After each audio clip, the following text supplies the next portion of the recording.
प्राचीन काल में किसी नगर में एक बुढ़िया रहती थी। वह प्रत्येक रविवार को सुबह उठकर स्नान आदि से निवृत्त होकर घर के आंगन को गाय के गोबर से लीपकर स्वच्छ करती थी। उसके बाद सूर्य भगवान की पूजा करती, फिर भोजन तैयार कर सूर्य देव को भोग लगाकर स्वयं भोजन करती थी। भगवान भास्कर की कृपा से उसे किसी प्रकार की चिंता और कष्ट नहीं था। धीरे धीरे उसका घर धन धान्य से भरता गया। उस बुढ़िया को सुखी देखकर उसकी पड़ोसन उससे जलने लगी।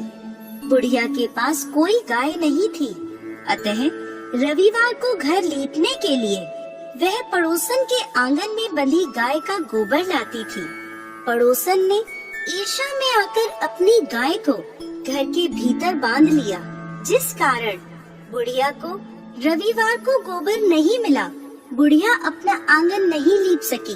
आंगन न लीपने के कारण उसने ना तो भोजन बनाया, ना ही सूर्य देव को भोग लगाया और स्वयं भी भोजन नहीं करा। सूर्यास्त होने पर भूखी प्यासी सो गई। इस प्रकार उसने निराहार व्रत करा। रात्रि में सूर्य भगवान ने उसे स्वप्न में दर्शन दिए और उन्होंने भोग न लगाने का कारण पूछा, तो बुढ़िया ने बहुत ही करुण स्वर में पड़ोसन द्वारा घर में गाय बांधने और गोबर न मिल पाने की बात कही। सूर्य देव ने अपने भक्त की परेशानी का कारण जानकर उसकी परेशानी दूर करते हुए कहा, माता, मैं आपकी भक्ति से प्रसन्न हूँ। मेरा व्रत करने और कथा सुनने से निर्धन को धन और बांझ स्त्रियों को पुत्र की प्राप्ति होती है। इसलिए मैं आपको एक ऐसी गाय देता हूँ जो सभी इच्छाएं पूर्ण करती है। स्वप्न में बुढ़िया को ऐसा वरदान देकर भगवान सूर्य अंतर ध्यान हो गए।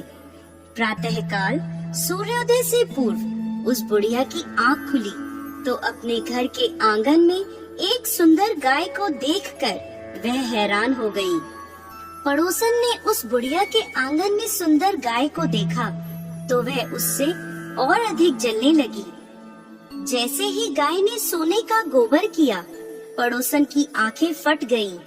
पड़ोसन ने उस बुढ़िया को आसपास न पाकर तुरंत उस गोबर को उठाया और अपने घर ले गई तथा अपनी गाय का गोबर वहाँ रख आई।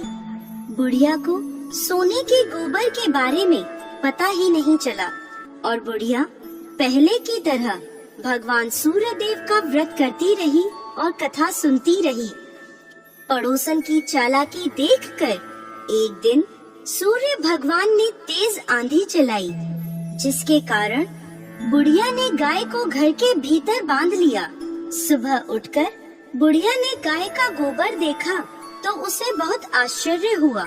उस दिन के बाद बुढ़िया गाय को घर के भीतर बांधने लगी। सोने के गोबर से बुढ़िया कुछ ही दिनों में धनवान हो गई।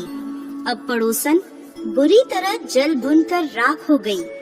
जब उसे सोने का गोबर पाने का कोई उपाय नहीं सूझा तो वह राजा के दरबार में पहुंची और राजा को सारी बात बताई। राजा ने अपने सैनिक भेजकर बुढ़िया की गाय लाने का आदेश दिया। सैनिक बुढ़िया के घर पहुँचे। उस समय बुढ़िया सूर्य भगवान को भोग लगाकर स्वयं भोजन ग्रहण करने वाली थी। राजा के सैनिकों ने गाय को खोला और अपने साथ महल की ओर ले चले। बुढ़िया ने सैनिकों से गाय न ले जाने की प्रार्थना की। बहुत रोई चिल्लाई, लेकिन राजा के सैनिक नहीं माने। गाय के चले जाने से बुढ़िया को बहुत दुख हुआ। उस दिन उसने कुछ नहीं खाया और सूर्य भगवान से गाय को पुनः प्राप्त करने की प्रार्थना करने लगी। दूसरी ओर राजा गाय को देखकर बहुत खुश हुआ और सैनिकों से बोला, इस सोने का गोबर करने वाली गाय को गौशाला की जगह मेरे कक्ष में बांधा जाए।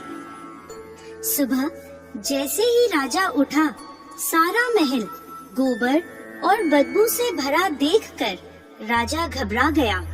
उसने सैनिकों से गंदगी साफ करने को कहा परंतु गोबर साफ ही नहीं हो रहा था। जितना साफ करते वह उतना ही फैल जाता। यह देखकर राजा क्रोधित हुआ और उसने पड़ोसन को राजमहल में बुलवाया और उसे दंडित किया। इसके बाद राजा ने तुरंत बुढ़िया को महल में बुलवाया और उससे क्षमा मांगते हुए सम्मान सहित गाय लौटा दी। तत्पश्चात राजा के महल से सारी गंदगी दूर हो गई।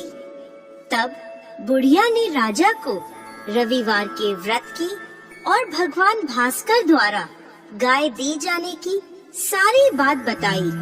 राजा ने अपने राज्य में घोषणा कराई कि सभी स्त्री पुरुष रविवार का व्रत किया करें